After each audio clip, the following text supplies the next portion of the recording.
Good morning, guys. We are here for another Sunday to talk about how God created us to be creative. Now, creativity is imagining what you could do because you were made in God's image.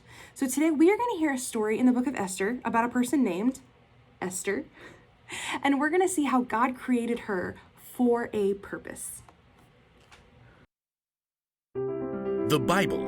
It's 66 books of history, stories, letters, and poetry that fit together to form God's one big story. The epic adventure of how He created us and loves us so much that He made a way to rescue us. As we travel through the Bible, from Genesis to Revelation, we discover people who met God and found their lives changed forever.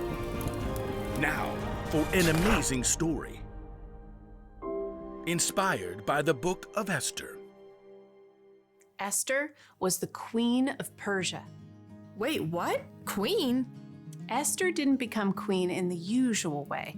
See, her father wasn't a king, and she wasn't from a noble family. It's just me and cousin Mordecai. In fact, Esther was Jewish. Many of God's people had been captured and brought to Babylon when their home, Judah, was conquered. Then Babylon was taken over by Persia. So Esther grew up in a land that wasn't her own. When Esther's parents died, her cousin Mordecai raised her as his very own daughter. Always remember what our scriptures say. Love the Lord your God with all your heart and with all your soul. Love Him with all your strength.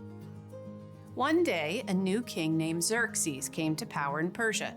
He was so impulsive that he actually fired his queen, Vashti, simply for refusing to show up at a wild party. She will never see me again.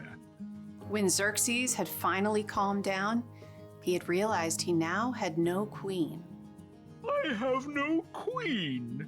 He would have to find a new one. I must find a new one. So the king decided to hold a contest.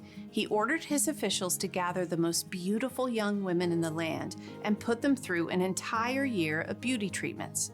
Esther was one of those girls chosen. Cousin Mordecai, what do I do? Don't tell anyone you're from a Jewish family. I have chosen my new queen. Drum roll. My new queen is Esther. Me? Assume the queenly royal crown. I might have to resize it. Just as Xerxes had so impulsively switched queens, he also promoted a royal official named Haman higher than all of the other nobles in the kingdom. Bow to me, you fools! Haman was delighted when all of the officials outside the palace bowed low before him. When he discovered that Mordecai refused to bow, he was enraged. You have to bow! Somebody make him bow! Haman was so angry. He made a plan to destroy not only Mordecai, but all the Jews in the land. He laid it out for the king. Your Majesty, these Jews live differently than everyone else. They don't obey your laws. Fiddlesticks. That's just wrong. Precisely. Give the order to destroy them. Consider it done. Xerxes agreed to the terrible decree. Messengers took the letter all over the kingdom. Hear ye, hear ye. On the 13th day of the 12th month, all Jews are to be killed. Hear ye, hear ye. When Mordecai and the other Jews discovered the horrible news, they dressed in rough clothing and wept bitterly. Mordecai sent a message to Esther in the palace, telling her what Haman had done. You must ask the king to save our people. Esther was devastated. She sent a response to her cousin. No one can come before the king unless he sends for them. If I do it, I'll die, unless he reaches out his gold scepter to me. Mordecai sent his answer right back. You may not escape, even though you're queen. Who knows? It's possible that you became queen for just a time like this. He's right. Here, tell this to Mordecai. Gather all the Jews. Don't eat anything for 3 days. I and my servants will fast too. Then I'll go to the king. Esther faced an impossible dilemma, but she took 3 days to prepare her heart and her mind. Bring my most beautiful royal robes. Heart racing, Esther entered the throne room. Across the long hall, she saw the king seated high on the throne. Breathless, she waited for him to see her. Please, please, please. The king looked up, his dark eyes locked on Esther's face. And then he smiled. He reached out his golden scepter. Thank God.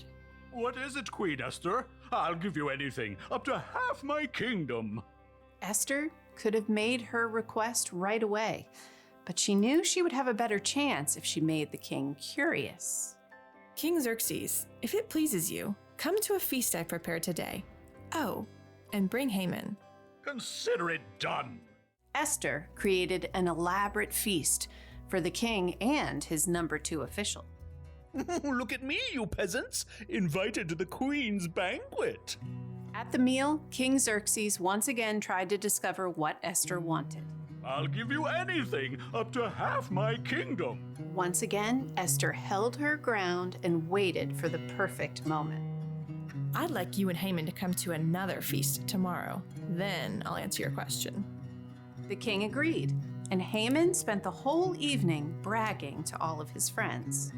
You guys, the queen thinks I am the bomb. But the second feast was a different story.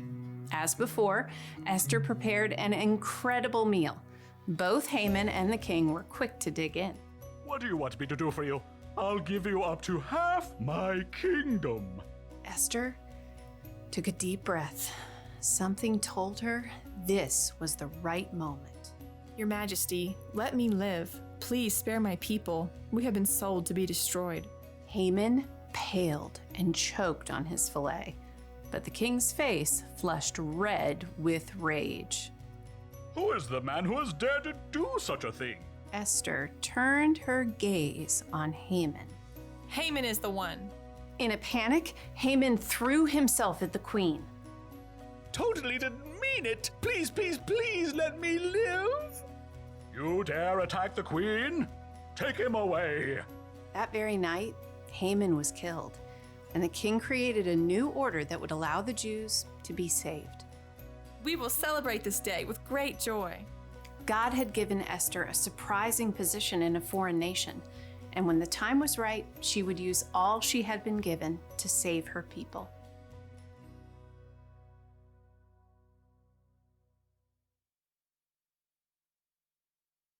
Wow. God had a big purpose in mind for Esther. And I really love what Mordecai wrote in the letter. What did it say? It is possible you became queen for a time just like this. Just like God had a really, really important job for Esther, guys, he has the most amazing plan for each one of us.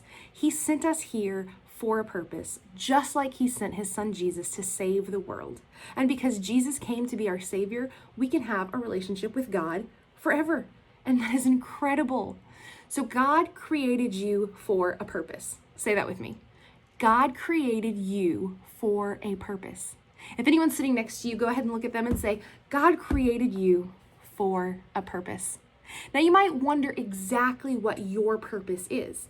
Now sometimes it's something really big and really exciting that God does through you over lots and lots of years. Sometimes it's just those day-to-day things as you choose to use those gifts that God has given you. A lot of the times it's both of those things. Now just pay close attention to the gifts God has given you.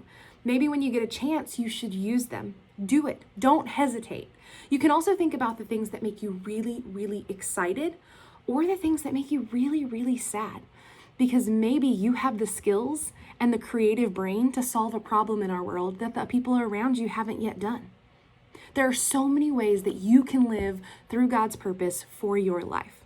Now, as this video comes to an end, I want to remind you, look around. If you have people with you, as soon as this video is over, I want you guys to stop and pray together. And if you're watching this alone, you're still not alone, because I want you to stop. I want you to close your eyes and just talk to God for a few minutes about how you can use your purpose. I'll see you guys next week.